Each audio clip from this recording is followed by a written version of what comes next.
میرے نوجوانوں، ایک پرائم منسٹر اپنی عوام کا باپ کی طرح ہوتا ہے، اور باپ اپنے بچوں کی تربیت کرتا ہے۔ تو میں آپ سب کو آج ایک چیز بتانا چاہتا ہوں کہ جب آپ نماز پڑھتے ہیں تو آپ اللہ سے ایک چیز مانگتے ہیں کہ اللہ مجھے ان کے راستے پہ لگا جن کو تو نے نعمتیں بخشی، ان کے نہیں جو غلط راستے پہ چلے گئے۔ نوجوانوں میری بات سن لیں، سارا وقت آپ کی زندگی میں آپ کے سامنے دو راستے آئیں گے۔ ایک راستہ آپ کی عظمت کا راستہ جس کو اللہ نے نعمتیں بخشی، اور دوسرا آپ کی تباہی کا راستہ۔ جو اللہ نے سب سے زیادہ نعمتیں بخشی وہ کون سا انسان تھا؟ وہ آپ کے نبی صلی اللہ علیہ وسلم تھے، اللہ کے حبیب تھے، اور اللہ نے آپ کو قرآن میں کہا ہے کہ ان کے راستے پہ چلو، ان کی سنت پہ چلو۔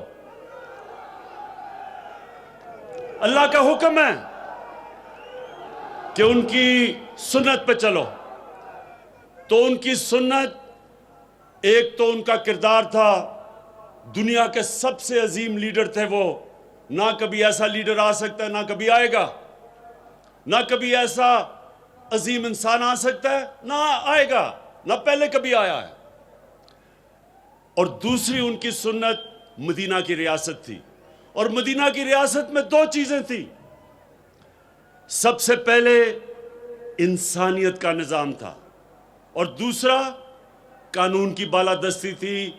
قانون کے سامنے سب ایک برابر تھے، اور وہ مدینہ کی ریاست کی وجہ سے، اس ماڈل سے مسلمانوں نے کئی صدیوں تک دنیا کی امامت کی۔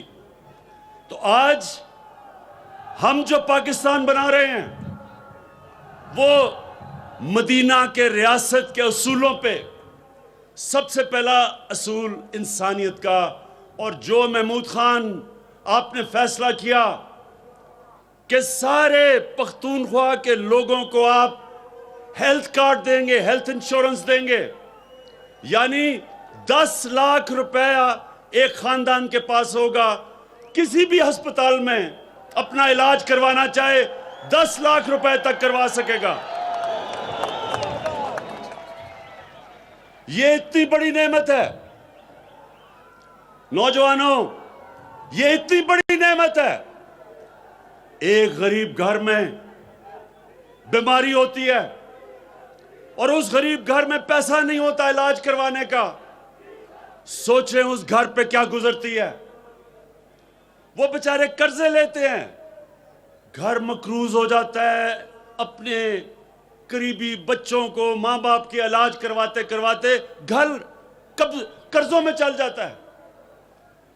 اس لیے اتنی بڑی نعمت کہ ایک گھر میں اطمینان ہوگا کہ اگر کوئی بیمار، میرا باپ بیمار ہو، ماں ہو، میرے بچے ہوں، میرے پاس ہیلتھ کارڈ ہوگا۔ کسی بھی ہسپتال میں، گورنمنٹ کا ہسپتال یا پرائیویٹ ہسپتال، کسی بھی ہسپتال میں جا کے میں علاج کروا سکوں گا۔ مبارک دیتا ہوں میں آپ کو، محمود خان اور پختونخوا کے لوگوں کو۔ اور اس کے ساتھ ساتھ انشاءاللہ جو اور ہم چیزیں کر رہے ہیں، جو نیا پاکستان ہاؤسنگ، یہ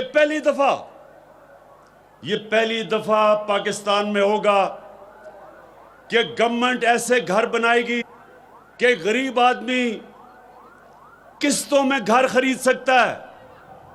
جو وہ کرایہ دیتا ہے اس کرائے کی جگہ وہ قسطیں دے گا، اور اس کا اپنا گھر ہو جائے گا۔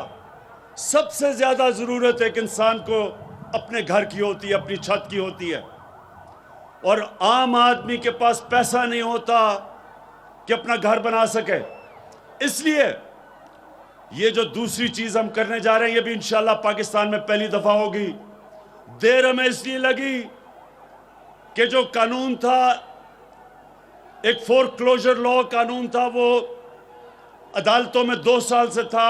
اللہ کا شکر ہے کہ وہ قانون وہ عدالتوں سے فیصلہ ہو گیا ہے، اور اب انشاءاللہ ہم وہ نکل جائیں گے اس سفر پہ کہ ہمارے لوگوں کو، جو غریب لوگ ہیں، جو تنخواہ دار ہیں، جو مزدور ہیں، ان کو موقع ملے گا اپنا گھر لینے کے لیے. اور تیسری چیز کہ پاکستان میں ہم ایک تعلیمی نظام لے کے آ رہے ہیں. یہ ہماری 73 سال کی تاریخ میں پہلی دفعہ ہوگا کہ یہ طبقاتی نظام، انگلش میڈیم امیر کے لیے، اردو میڈیم اور پھر دینی مدرسے، انشاءاللہ جو ایک تعلیم کا نظام لے کے آ رہے ہیں، یہ پہلی دفعہ پاکستان کی تاریخ میں ہوگا. موقع ملے گا غریب گھرانوں سے بچوں کو اوپر آنے کا. وہ بھی اوپر آ سکتے ہیں، وہ بھی پروفیسر بن سکتے ہیں، ٹیچر بن سکتے ہیں، ڈاکٹر بن سکتے ہیں.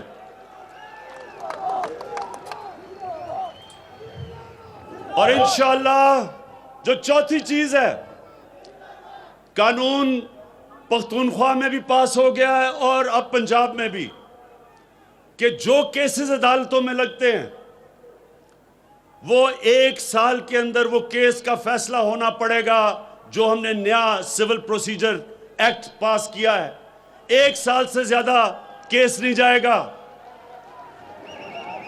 زمینوں کے کیسز 20-20 30-30 سال تک چلتے ہیں، لیکن پختونخوا میں اور پنجاب کے اندر جو قانون ہم نے پاس کر دیا ہے، انشاءاللہ 1 سال کے اندر کیس ختم ہوں گے، تاکہ یہ جو زمینوں کے کیسز، ساری عدالتیں بھری ہوئی ہیں، زمینوں کے کیسز ختم نہیں ہوتے. انشاءاللہ یہ ایک بہت بڑی تبدیلی انصاف کے نظام میں آئے گی. اور اب جو دوسری چیز، مدینہ کی ریاست کی بنیاد 2 اصولوں پہ تھی. انسانیت پہ فلاحی ریاست بنی تھی، دنیا کی تاریخ میں پہلی، جو انشاءاللہ پاکستان کو ہم بنانے چلے ہیں. اور دوسری قانون کی بالادستی.